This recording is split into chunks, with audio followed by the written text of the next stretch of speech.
me acuerdo que tenía como, yo creo que 8 años, estaba en tercero de primaria y empecé a decir que quería ser bióloga marina. Todavía me acuerdo que mi maestra de ese entonces me intentaba convencer de que era una mala idea. Y como que esa idea se me fue quitando con los años porque la gente me decía que no era buena idea. Y yo ya estaba pensando en hacer una ingeniería o algo así. Y cuando tuve que aplicar para hacer el examen de la UNAM, así estaba así, para inscribirte al examen tienes que escoger como el campus, la facultad y la carrera. Y yo así de, pensé que primero hacía el examen y si me aceptaban ya decidía qué carrera, no que la carrera desde el principio. Y entonces ahí fue cuando dije, no, siempre me han gustado los animales, veterinaria, biología. Vi que biología tenía matemáticas y veterinaria, creo que tenía una y biología daban como 3. Y es que en la Ciudad de México no encontré biología marina. Y mi papá era un poco estricto y me dijo que yo no me podía salir de la casa hasta que me casara. Entonces estudié biología y desde la carrera en la Facultad de Ciencias te dan la oportunidad de hacer talleres para hacer tu tesis y eso lo haces desde quinto semestre. Y había un taller nada más de cosas marinas y era para trabajar con invertebrados y así fue como acabé trabajando con estrellas quebradizas, que son un grupo muy cercano a las estrellas de mar. Y ya de ahí eh, tuve que pedir apoyo porque estaba muy perdida con mi proyecto.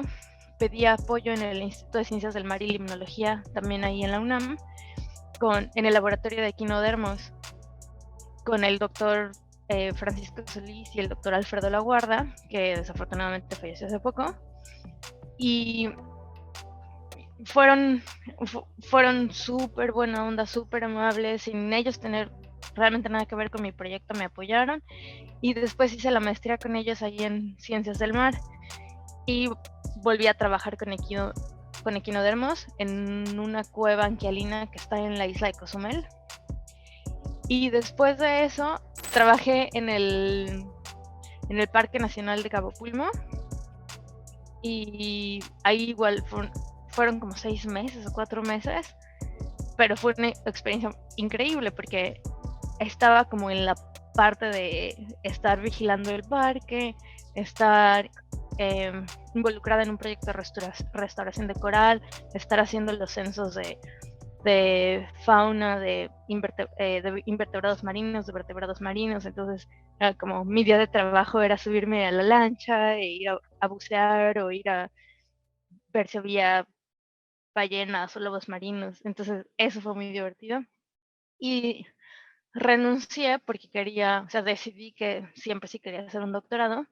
Y durante la maestría tuve la fortuna de conocer al doctor Timo Hara, que él está en Melbourne, en Australia, y él es como el, el dios de los zofiroideos, de las estrellas quebradizas. Entonces, pues obviamente cuando ya estaba como dedicada a eso, veía siempre su nombre en los proyectos. Y él además tenía un proyecto increíble de tratar de hacer como el árbol de la vida de estos animales con estrellas quebradizas. Y le escribí para ver si había una oportunidad de hacer el doctorado con él. Y por suerte me dijo que aplicara. Um, Tuve también la fortuna de conseguir una beca en la Universidad de Melbourne de allá. Entonces me fui casi por 4 años a hacer el doctorado. Y justo el día que entregué la tesis, yo igual estaba perdida en el sentido de que no sabía qué iba a pasar una vez que terminara el doctorado porque no había buscado como qué era el siguiente paso y quería seguir haciendo investigación. Y era como un poco el dilema porque trabajaba con estrellas de mar, pero también empecé a hacer cosas de macroevolución.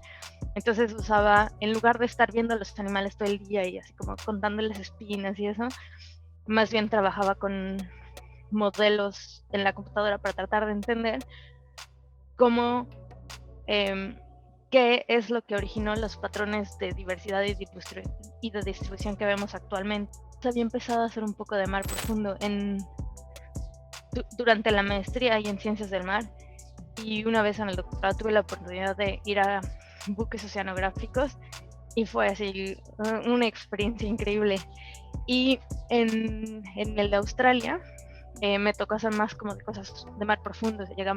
Sacamos muestras de 4.500 metros de profundidad. Entonces una parte de mí estaba, oh, quiero hacer más mar profundo, pero otra parte, pues me gusta todo lo de la modelación en la computadora. Y justo el día que entregué la tesis, mi jefe actual anunció la plaza de investigador postdoctorante aquí en el Museo de Historia Natural de Londres, y también había tenido la suerte de conocer el museo, creo que un año antes de que se abriera esa plaza, y es un museo increíble. O sea, yo creo que es mi lugar favorito en términos de museos. Entonces, cuando vi la oportunidad, o sea, inmediatamente pensé que era el trabajo perfecto para mí, y ya apliqué. Tuve la suerte de que me lo ofrecieron, y se supone que me quedaba por 22 meses, pero ya esta es la segunda vez que me extienden el contrato. Entonces, por suerte ya llevo aquí 4 años y todavía me quedan otros 2.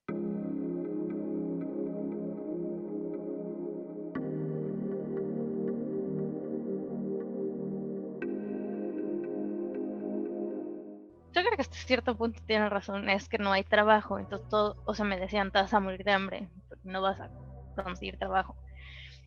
Y me decían que lo más fácil es conseguir trabajo de profesor, pero, bueno, sí, de profesor, pero si no te gusta dar clases, pues como que no tienes muchas opciones.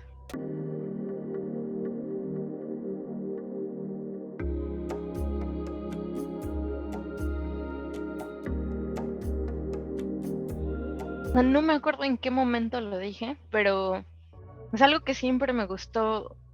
Ahí donde vivíamos, eh, saliendo como la casa tenía una puerta atrás que daba a es que no era una calle, le llamaban ambulatorio o algo así, pero era como literal como una calle cerrada que solo tenía pasto, y, o sea, que estaba como muy, muy salvaje. O sea, nadie lo cuidaba, ni siquiera era un jardín. Entonces me acuerdo, había un montón de piedras, y mis hermanos y a mí nos gustaba salir, y lo que a mí me divertía era buscar insectos. Y los metía a la casa y los disectaba y quería ver qué tenían adentro. O sea, como desde chiquita me llamaba mucho la atención. Y, o sea, yo creo que sí ha de haber tenido en algún momento haber ido no sé, a la playa y que me haya gustado mucho el mar. Pero no sé, o sea, yo solo me acuerdo que empecé a decir que me gustaba. Mis papás me enseñaron muchos documentales, sobre todo de Jacques Cousteau, y yo estaba así fascinada. Y eso me acuerdo que estaba chica, yo creo que tenía 8 o 9 años. Le pedí a los reyes una enciclopedia de biología marina.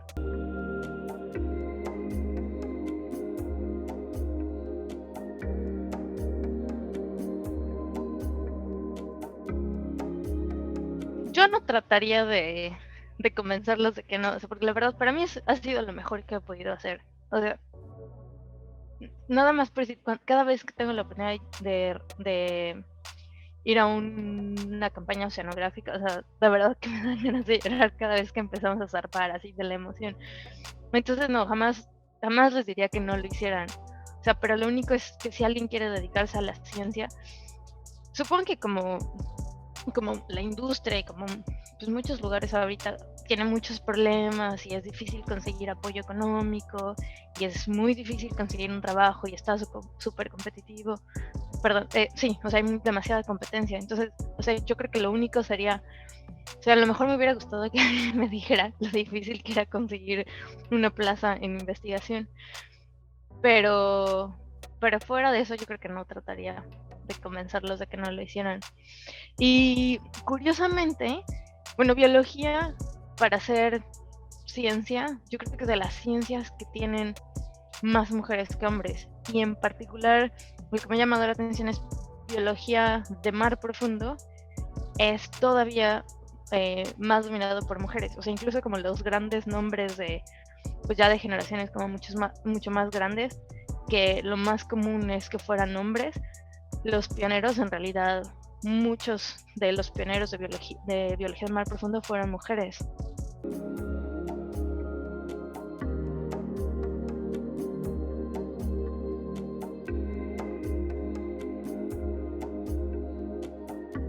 Yo pensé que ya se me iba a acabar el contrato, entonces me mudé a un departamento donde compartía con una señora ya muy grande, y me dijo que, o sea, cuando me mudé, me dijo, no, sabes que no te estoy, o sea, no estás rentando el departamento, estás rentando solo tu cuarto, y no puedes usar las áreas comunes excepto por la cocina y el baño. Entonces nos fuimos de crucero por casi 2 meses, que fue a principios de febrero, y llegamos un día después, llegamos a finales de marzo, un día después de que aquí en Inglaterra anunciaron a los encierros estos. Entonces, o sea, bueno, en primera fue súper estresante porque estábamos todos en un barco estábamos a mitad del Pacífico, a 5 días de tierra, y empezamos a escuchar las noticias de que varios países estaban cerrando las fronteras, y entre ellos fue Estados Unidos y creo que toda Europa o Inglaterra se cerraron fronteras. Entonces el plan original era regresar a San Diego y de ahí volar a Inglaterra, pero habían cancelado todos los vuelos y era imposible. Entonces al final nos acabaron bajando en México, en Ensenada, y tuvimos que hacer como toda una trayectoria para llegar, pero a nosotros nos fue bien. Los que iban de Singapur o de otros países, se tardaron 3-4 días en regresar a su casa. Y fue un reto, o sea, creo que hasta cierto punto fuimos afortunados por el tipo de trabajo que estamos haciendo, que ahorita además es una consultoría. Las fechas límites son como reales y son estrictas, porque los contratos que tenemos son con una compañía. Entonces, a pesar de que nadie tenía permitido entrar al museo durante los encierros, o sea, creo que durante el primero solo dejaban a 10 personas por día y era como personal así basiquísimo, por, no sé, como si fallaban los refrigeradores de los congeladores de menos 80 o como cosas de mantenimiento urgentes, solamente ellos podían entrar. Pero nosotros por suerte acabamos negociando porque nosotros teníamos que revisar miles de animales y no podemos tener un laboratorio en nuestra casa. Entonces, porque además, o sea, no solo es estar al microscopio, sino extraerles DNA, tratar de obtener ciertos genes. Entonces, sí, negociamos y a pesar de los encierros teníamos permitido venir 3 días a la semana. Entonces, la pandemia fue difícil un rato por los encierros, pero también pues tuve la suerte de que tenía la excusa de venir a trabajar porque tenía que venir. Y el otro como gran privilegio fue que, como seguimos teniendo estos contratos, tuvimos cruceros durante los encierros. Entonces, a pesar de que estaba prohibidísimo viajar, de hecho desde Inglaterra no podías volar a Estados Unidos, nosotros hicimos de 2020, entre 2020 y 2021, o sea, durante esos 2 años, hice 4 cruceros al Pacífico Central, cada uno como de 45 días.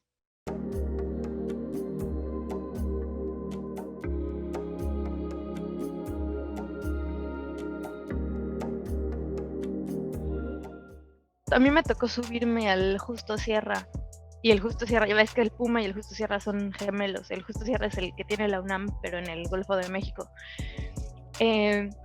Y esos, o sea, en México me tocaron cruceros muy cortos. Los de aquí han sido larguísimos. Creo que el más largo ha sido de 48 días. Pero, como él dice, o sea, son fascinantes porque ves cosas increíbles, especialmente cuando tienen como submarinos o bajan el vehículo remoto y tú estás viendo así en las pantallas. O sea, digo, uno no está ahí abajo, pero igual estás viendo en las pantallas así como cómo se ve el fondo marino, cualquier animal que se atraviesa con el vehículo. O sea, eso es increíble. Pero pues sí, o sea, ya después o sea, primero cuando trabajas en zonas muy remotas, o sea, el simple hecho de saber que cualquier cosa estás a 5 días de regresar a cualquier continente, sí que da un poquito de estrés. Y la verdad también es cansado porque en la mayoría trabajamos turnos de 12 horas y no tenemos fin de semana. Entonces tú trabajas todos los días del crucero por 12 horas. Sí, de repente hay veces que no hay como mucho que hacer, pero pues igual por si pasa algo tienes que estar al pendiente. Entonces no es como que te vas a encerrar a ver una película y ya no ves a nadie. Como que tienes que estar ahí al pendiente por si se ofrece algo. Pero no sé, o sea, yo siento que de cosas buenas y malas tiene muchísimas más cosas buenas. Además, conoces gente muy interesante porque por lo general los grupos son muy diversos. todas están haciendo cosas diferentes, pero todos necesitan ayuda y como que el trabajo se tiene que hacer. Entonces, todos siempre tienen como la disponibilidad de apoyar a todos. No sé, y también haces amistades muy, muy buenas en los cruceros, porque pues, te la pasas encerrado con alguien 50 días y al principio del crucero todos son extraños y después, al final del crucero hasta extrañas a estas personas cuando regresas a tu casa.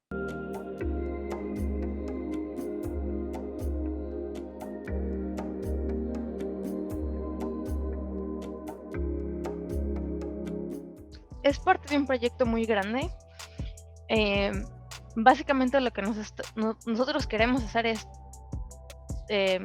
entender qué vive en esta zona en esta zona abisal del Pacífico, que es como de 4.000 a 5.000 metros de profundidad, y es una zona que ahorita hay mucho interés comercial, no se ha explotado, pero hay mucha exploración justo por este interés de posiblemente explorar el área, porque tiene creo que no tengo ninguna aquí, hay unas como roquitas que parecen, más de cuenta, papas, que se llaman nódulos polimetálicos y tienen todos los metales y elementos necesarios para crear baterías.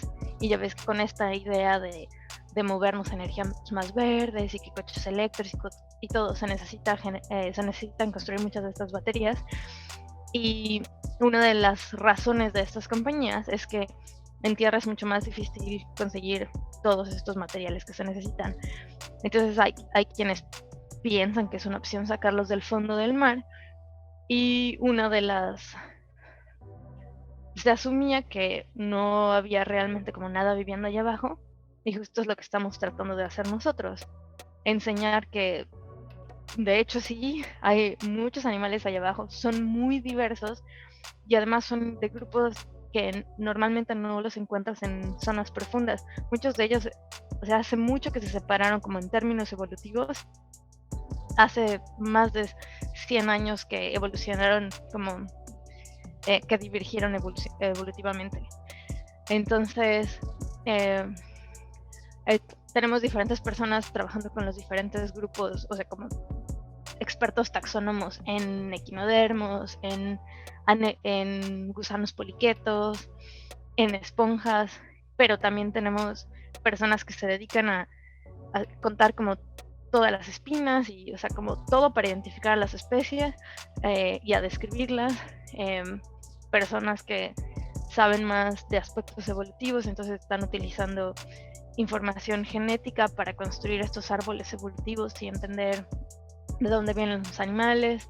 Tenemos personas que en el grupo que su área más fuerte es de genética de poblaciones, entonces tú puedes utilizar secuencias de DNA de muchos ejemplares de diferentes poblaciones para entender si hay como esta conectividad.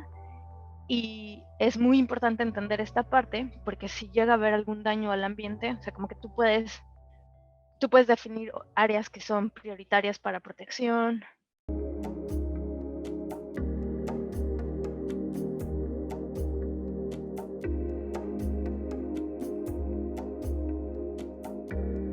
Ellos, cuando necesitan que se haga algo, hacen una convocatoria y diferentes empresas hacen, ¿cómo se llama? Como un ¿Convenio? un proyecto, una propuesta de trabajo, se los presentan a la empresa y como que compiten.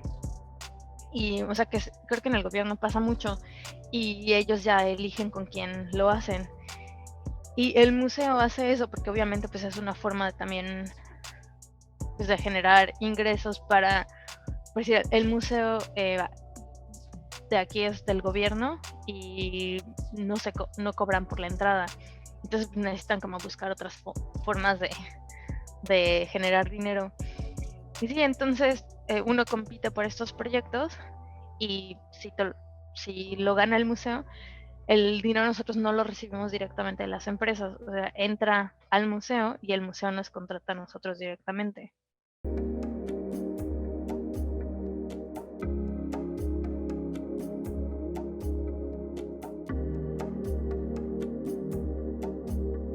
Los animales más, sí, de más profundidad con los que he trabajado son de 5.000 metros.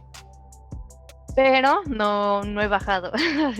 Lo más que he bajado ha sido buceando y así como 50 metros, pero sí, no he tenido la suerte de entrar a un submarino.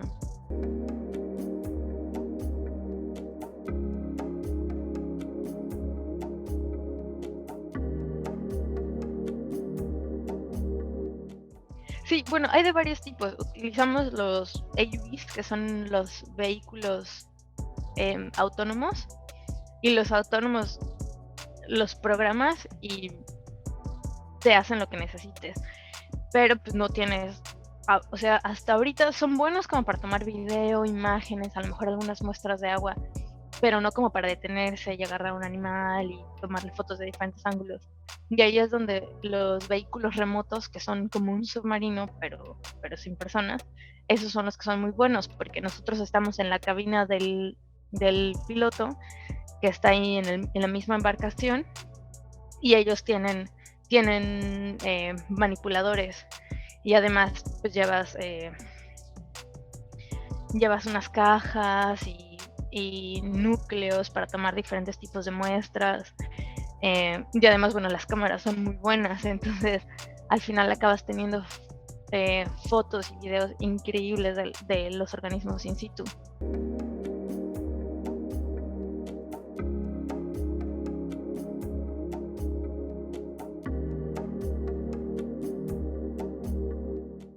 Para mí ha sido de verdad que lo más increíble así que he podido hacer.